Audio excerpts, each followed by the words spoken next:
Ses lieux de chasse préférés, ce sont les eaux troubles, comme celle du fleuve Zambèze.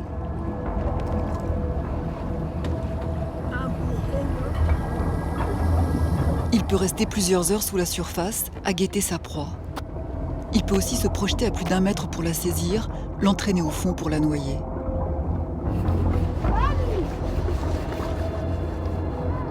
Il fait des festins de chiens, de chèvres, de bovins, mais aussi de chair humaine. Il est capable de pointes de vitesse impressionnantes. Il nage à 30 km/h, 3 fois plus qu'un être humain.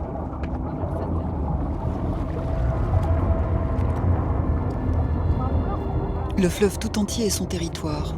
Dans ses eaux, il sème la terreur. Le Zambèze, 4e fleuve d'Afrique. Il traverse le Mozambique d'ouest en est, avant de se jeter dans l'océan Indien. Il prend sa source en Zambie, fait une incursion en Namibie et délimite le Zimbabwe avec le Mozambique, au niveau du lac immense de Cahora Bassa.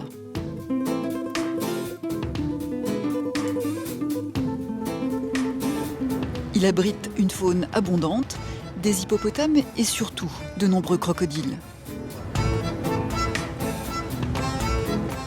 Zacharias Cadré est responsable du département Eaux et Forêts. Il est chargé de contrôler la population des crocodiles.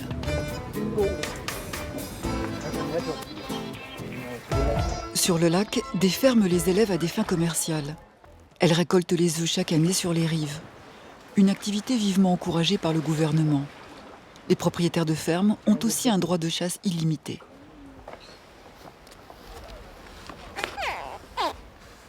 Pour contrôler leur croissance, vous les pesez et vous les mesurez? Oui, on les pèse tous les jours et on prend leur mesure de la tête à la queue. Celui-là, par exemple, il mesure combien? Oh, celui-là, il mesure exactement 41 cm.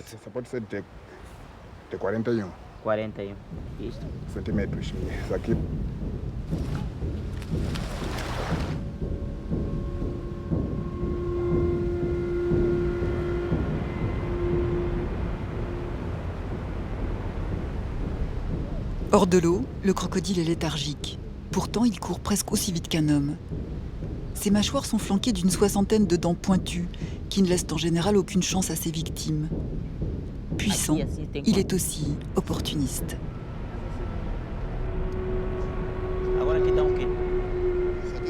Les plus grands spécimens de la ferme atteignent entre 4 et 5 mètres. Leur poids varie de 500 à 900 kilos. Si l'un d'entre eux vous attaque, il vous brisera les os avant de vous déchiqueter.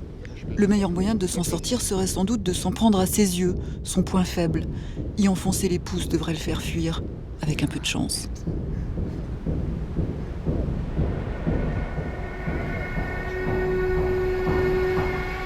Douglas Ensberg. La semaine dernière, une femme était allée chercher de l'eau, là, juste au coin, sur l'île. Et elle a été attaquée par un crocodile. Apparemment, ce qui s'est passé, elle prenait de l'eau dans une bassine, et le crocodile a attaqué. Elle n'a pas réalisé ce qui lui arrivait. Elle a voulu récupérer sa bassine, et là, il s'est jeté sur elle. Il l'a prise. On n'a rien retrouvé, elle était totalement dévorée. C'est triste, hein? Il y a eu ses funérailles il y a 2 ou 3 jours. On a l'intention de l'abattre, ce crocodile. Apparemment, il est très gros. Éradiquer les crocodiles par la chasse n'est pas la seule solution. Surtout, elle n'est pas suffisante. En aval du fleuve, dans la ville de Tete, où la population est concentrée, ils font plusieurs dizaines de victimes chaque année. La ville s'étire le long du fleuve Zambèze. Le pont est le seul moyen de relier une rive à l'autre.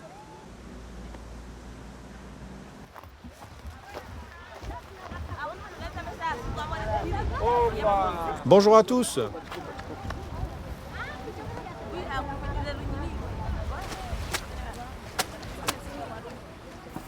Vous pouvez aller jusqu'au bord, hein, là-bas. Les gens font leur lessive ici. Ils viennent se baigner ici. C'est un site très fréquenté par les gens. Et là où vont les hommes, les crocodiles viennent aussi. C'est pourquoi on a construit une barrière précisément à cet endroit. Le crocodile qui rôde, il vient de derrière les herbes, par là. Il traverse, et quand les gens se baignent, il les attaque et les emporte au loin. Maman, tu vis ici?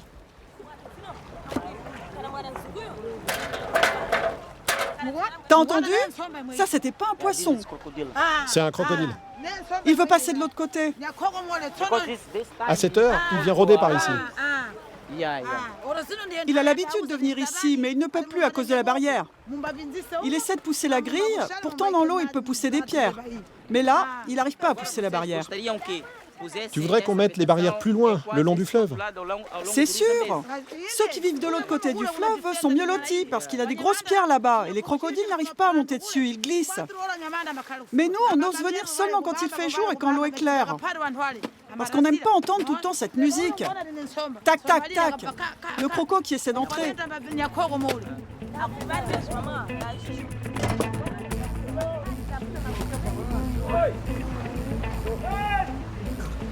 Mais la barrière a ses limites, car la population n'arrive plus à accéder à l'eau pendant les périodes de sécheresse. Des fontaines ont été installées dans les villages pour dissuader les gens d'aller au fleuve. Mais elles sont en nombre insuffisant et les habitudes sont tenaces, car depuis toujours, les habitants puisent l'eau du Zambèze.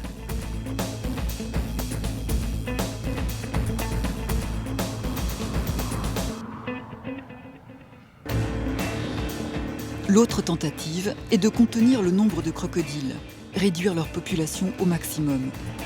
3 ou 4 fois par an, le gouvernement organise des chasses au fusil de nuit. Pas plus, faute de moyens. L'an dernier, ils en ont abattu 51, un nombre insuffisant selon Zacharias, car un crocodile pond en moyenne une centaine d'œufs par an.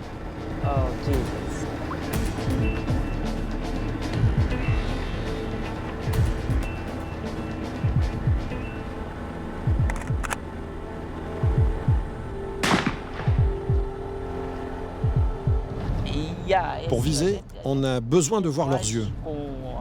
C'est comme ça qu'on les repère dans la nuit, quand c'est obscur. Avec une torche, on voit bien leurs pupilles. C'est la seule solution pour les abattre.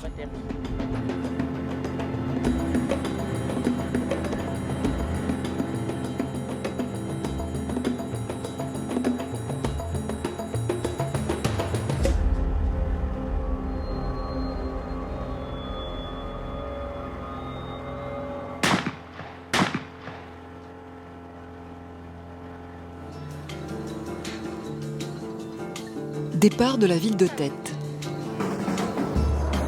Direction l'Est. 300 km de piste, une journée de voiture, quelques villages croisés dans la brousse. Le but, atteindre un lieu réputé dans toute la région pour être un véritable enfer. Ici, le fleuve est plus sauvage, plus étroit. Il se perd parfois dans des méandres. Un terrain de chasse idéal pour le crocodile, mangeur d'hommes. À Mutarara, le gouvernement n'a plus beaucoup de solutions. Seule alternative, les initiatives locales.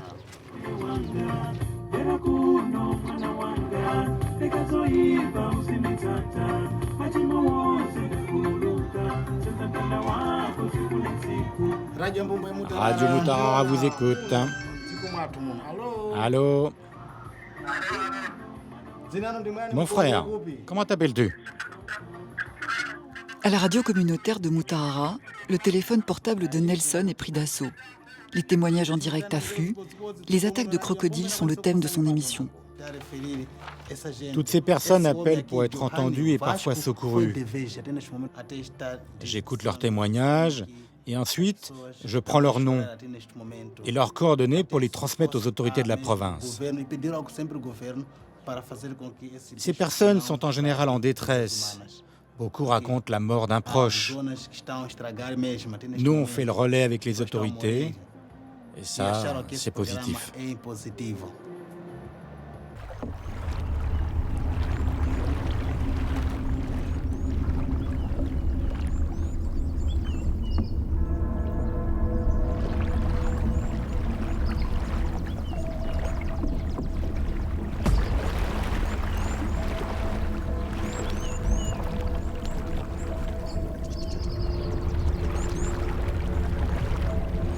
Les habitants de Mutarara vivent exclusivement de la pêche.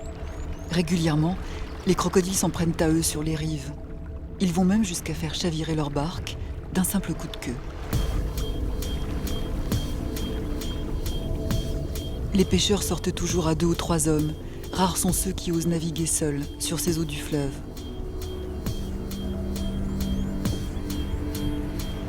Tous les jours, aller pêcher, c'est encourir un danger.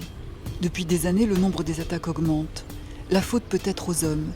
À force de déboiser les rives pour faire des cultures, ils auraient créé un déséquilibre en privant ainsi les crocodiles de leur proie herbivore.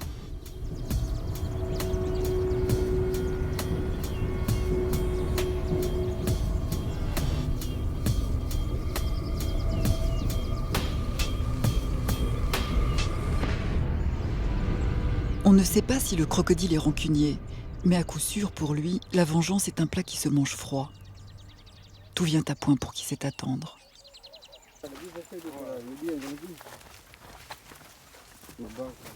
Ici, la cohabitation des humains et des crocodiles est devenue impossible. Les hommes sont dans l'impasse. Le crocodile est un problème immense. Moi qui vous parle, mon frère a été pris et il n'est jamais revenu. Mon père a été pris et il n'est jamais revenu. Mes amis, mes cousins. J'ai perdu 7 membres de ma famille tués par les crocodiles. Moi, j'ai peur d'aller sur le fleuve. Mais qu'est-ce que je peux faire? Je me sens comme un voleur. Je pêche et puis je me sauve très vite. J'y vais, mais j'ai peur. Et je pense toujours à ceux que j'ai vus morts sous mes yeux. Le nombre de crocodiles augmente chaque année. On ne peut plus entrer dans l'eau. Même les vaches ne peuvent pas aller boire. Le bétail est attaqué quand il va boire. Alors imaginez ce qui arrive aux pêcheurs. On demande de l'aide pour réduire leur nombre et pour ne plus avoir peur d'aller pêcher. On ne peut plus continuer comme ça. Allô, je vous appelle parce que je pense aller voir un docteur traditionnel. Pour qu'il fasse un traitement. Il me protégera, moi et les enfants, quand on va sur le fleuve. Ne laisse pas tes enfants y aller seuls. Tu sais qu'ils sont plus forts que nous.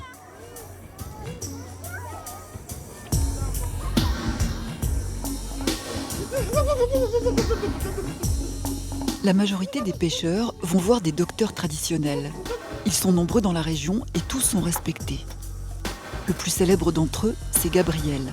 Les gens viennent de loin pour le consulter.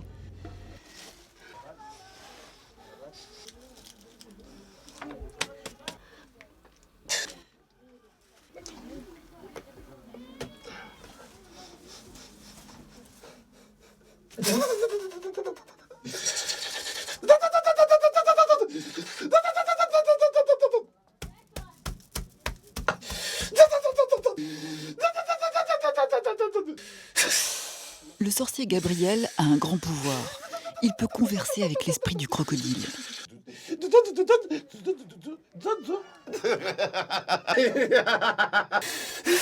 Un don qu'il a reçu après une expérience insolite. Une histoire en tout point renversante. Je me baignais dans le fleuve et le crocodile s'est jeté sur moi. Il m'a emporté dans l'eau et quand je me suis réveillé, il était devenu ma mère. Il m'a pris dans ses bras.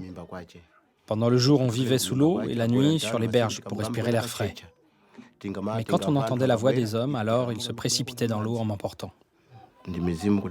Après ça, l'esprit magique est entré en moi et depuis, je peux soigner les gens. Je n'ai plus peur du crocodile, il ne m'attaquera pas. Au fond, le crocodile ne veut pas s'attaquer aux hommes. S'il le fait, c'est parce qu'il y a un sort et il est possédé.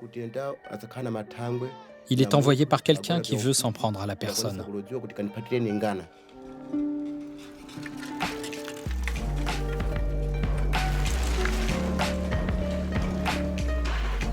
Le sorcier Gabriel ne demande pas d'argent. Il met à disposition des pêcheurs ses dons pour leur éviter d'être dévorés par les crocodiles envoûtés. Mais pour cela, il faut faire une cérémonie au bord du fleuve. Et dans toute cérémonie digne de ce nom, il y a toujours un poulet qui se sacrifie.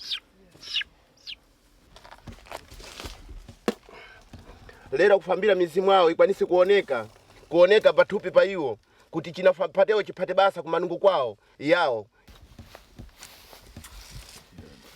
konde kuoneka chinthu chakuipa mmanungu mwawo onseneni mudabwerereo.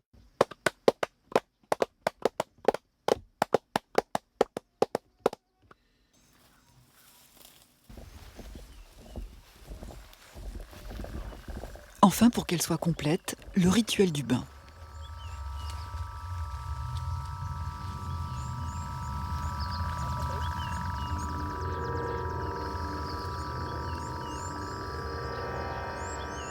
Effet garanti.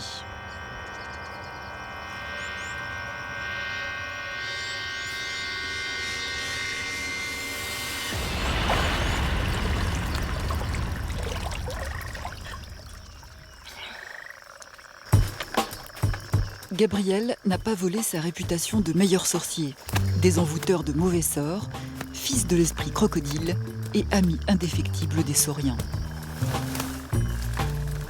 Qu'on se le dise.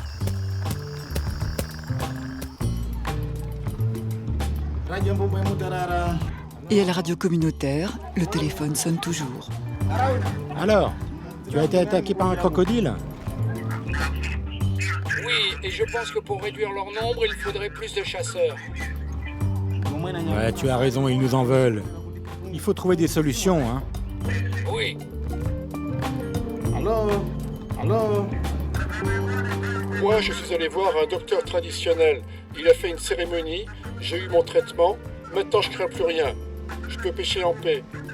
Et plus rien ne peut m'arriver.